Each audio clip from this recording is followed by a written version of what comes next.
caída de anuncios causa caos en aeropuerto de Cancún. Cuéntanos, Ricardo, ¿qué pasó? ¿Qué pasó? ¿Por qué caos? ¿Y por qué tanto miedo? ¿Qué fue lo que sucedió? Hola Alberto, querido auditorio. Sí, fíjate que ayer por la mañana circularon rápidamente en redes sociales, sobre todo en Twitter, videos grabados por personas que estaban en la terminal número 3 del Aeropuerto Internacional de Cancún, uno de los más visitados de todo el país, donde se veía gente en estampida, que pues las primeras versiones que circulaban, los primeros tweets que se escribían al respecto era sobre una posible balacera al interior de esta terminal, que es donde llegan los vuelos internacionales, lo cual pues genera un poquito más de interés quizá para medios de comunicación, y unos medios locales empiezan a retuitear y a dar la nota como si fuese eso cierto, como si hubiera habido una balacera, lo cual pues magnifica el asunto. Y lo que hace el primer organismo que da información es el Centro Operativo de Emergencias del Aeropuerto Internacional de Cancún, que emite un comunicado que en efecto a las 11:23 se reportó, del día de ayer, se reportó un incidente, por lo cual se decretó la alerta a nivel 3 en referencia a posibles ataques armados, y que se suspendían actividades y operaciones hasta en tanto se sabía lo que había ocurrido. La versión de los disparos se agravó aún más porque Lucio Hernández, titular de la Secretaría de Seguridad Pública de Quintana Roo, también escribió un tuit diciendo que en efecto el 911 del C5 había recibido un reporte, una llamada por presuntos disparos de bala. Pero no es hasta sino horas después, hacia pasadas las 2, que la Guardia Nacional emite un comunicado por fin desmintiendo que no había ningún indicio de ataques de balas, no había casquillos, no había ningún detenido, no había ningún arma, etcétera. Entonces descartaba por completo la posibilidad de un ataque. Y lo que sí es que decía que estaban investigando las causas para determinar qué había pasado. Momentos antes también abonó el fiscal general Oscar Montes de Oca la confusión, porque en una entrevista dada a un medio de comunicación nacional, él deslizó la posibilidad de que fuese no disparos, sino una explosión en una máquina de rayos X de las que se utilizan para revisar lo que traes en el equipaje. Entonces, lo que metió un poquito más de confusión, la verdad es que hasta ese momento el fiscal no sabía ni las causas ni los motivos, pero aventuró eso por decirlo, y que también era una de las versiones que nos encontramos una vez que llegamos al aeropuerto para platicar con los guardaequipajes, con el personal que todavía estaba ahí afuera de la terminal esperando la reanudación de operaciones.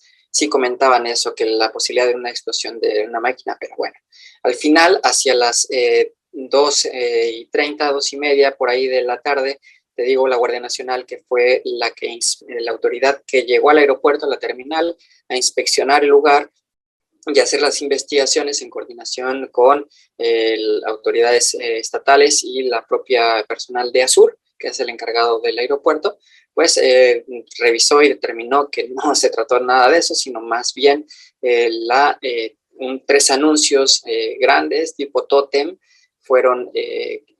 se cayeron por accidente, por descuido de uno de los turistas que iba apresurado para su vuelo, que ya se iba, y bueno, por accidente tiró estos anuncios publicitarios. Y como eso estaba en la sala de espera, pudimos platicar con algunos turistas que estaban ahí en el aeropuerto. Nos comentaban y nos confirmaban que una vez que se escuchó este ruido, que en ese entonces no sabían qué era, causó pavor entre las personas que estaban en la sala de espera, que están en el primer nivel. Entonces ellos salieron corriendo, gritando, y lo que sí decían era que estaban gritando hubo disparos, hay disparos, hay disparos. Eso generó aún más caos, se contagió hacia las personas que estaban en la planta baja, y bueno, ahí sí fue pues caos total y miedo colectivo. Tanto así que salieron los que pudieron en estampida hasta que se cerraron las puertas del aeropuerto, de la terminal, como protocolo de seguridad. Y bueno, la mayoría de estas personas se quedó afuera en el estacionamiento esperando viendo qué pasaba, y bueno, las autoridades del aeropuerto nunca dieron información a los turistas, ni las aerolíneas dieron actualizaciones digamos, del estatus de los vuelos. Y bueno, todo esto causó cierre temporal desde las 11:23 que se emite la alerta hasta las 2:30 y tantos que se reanudan operaciones, y bueno, eso causó pues retraso de vuelos en esta terminal. Dime una cosa, Ricardo, ¿hasta qué punto esta histeria que se extendió con esta rapidez tiene que ver con la participación de autoridades que, como tú mencionas, estuvieron también publicando mensajes en redes sociales sin tener la información completa, lo cual podría alimentar a esta situación de confusión? ¿Hasta dónde tiene que ver esto, que se le dio una cierta validez porque venía de una autoridad?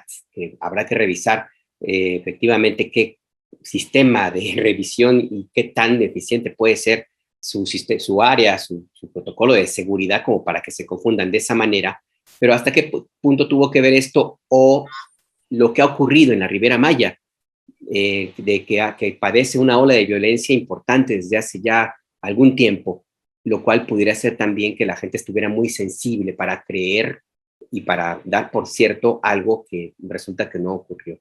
¿Hasta dónde hay miedo, hay esta tendencia a reaccionar de esta manera pues en la Ribera Maya? Sí, justo habla mucho de eso, ¿no? De cómo algo tan simple, aparentemente simple, la caída de 3 anuncios publicitarios, causó tanto miedo. Y platicando con los turistas que estaban ahí, y entre las escuchas, las pláticas que tenían entre ellos, mencionaban justamente estos factores, ¿no? De que habían escuchado que en destinos como Playa del Carmen, Tulum, Cancún, había balaceras, y eso les condicionaba un miedo a que esto fuera un suceso como los que habían ellos escuchado en su momento.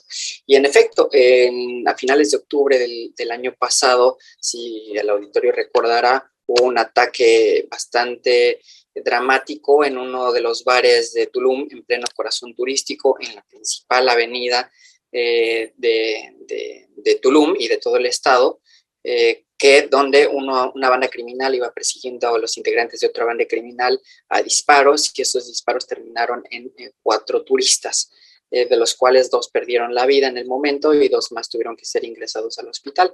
Y eso no es un hecho, digamos, fortuito. Unos días después, el 4 de noviembre, un comando armado, como si fuera esto película de acción, ingresó a uno de los hoteles de lujo, a las playas de uno de los hoteles de lujo en Puerto Morelos, que se llama Hyatt, y disparó y detonó sus armas en contra de otros 2 sujetos que luego de haberlos ejecutado huyeron, emprendieron la huida, no en carro, no a pie, sino en acuamotos, y que se dieron a la fuga, ¿no? Después, el 26 de enero, en Playa del Carmen, Federico Mazzoni, que era el gerente del club Mamitas Beach, uno de los pues mundialmente conocidos clubes de playa en todo el Caribe mexicano, fue asesinado en el baño precisamente de este club a disparos, por también miembros del crimen organizado que se acercaron, lo ejecutaron y otra vez emprendieron la huida en acuamotos. Y días después ocurre el asesinato de también 2 personas en el hotel, adentro de las instalaciones del hotel Xcaret, un sicario que fue, según la versión del fiscal, contratado para directamente asesinar a esta banda criminal, presuntamente proveniente de Israel.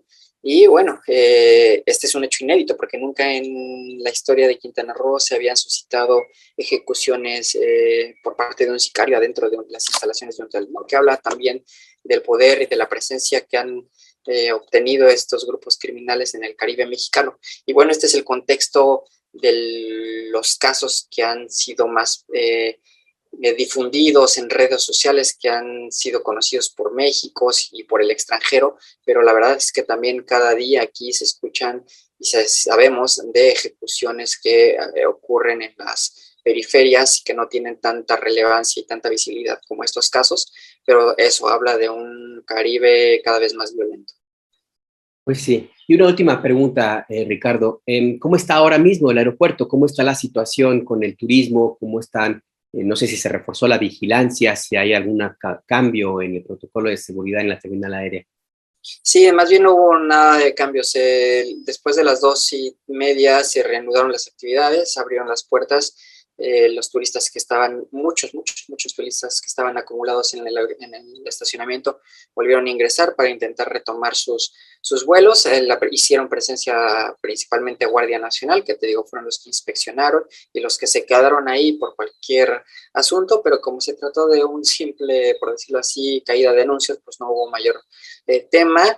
Y Azur se comprometió y aclaró que en ningún momento estuvo en riesgo la seguridad de ningún turista ni ninguna persona y que seguirán manteniendo los protocolos en caso de que hubiese algún incidente ahora sí relacionado con hechos violentos. Pero bueno, apenas hace rato Azur mandó el boletín de la actualización de las operaciones y siguen las mismas operaciones. No hubo mayor afectación en turismo, son 520 operaciones las que se programan para este día en todo el aeropuerto, que les comentaba el auditorio, es el segundo más visitado del país, solo después de la Ciudad de México.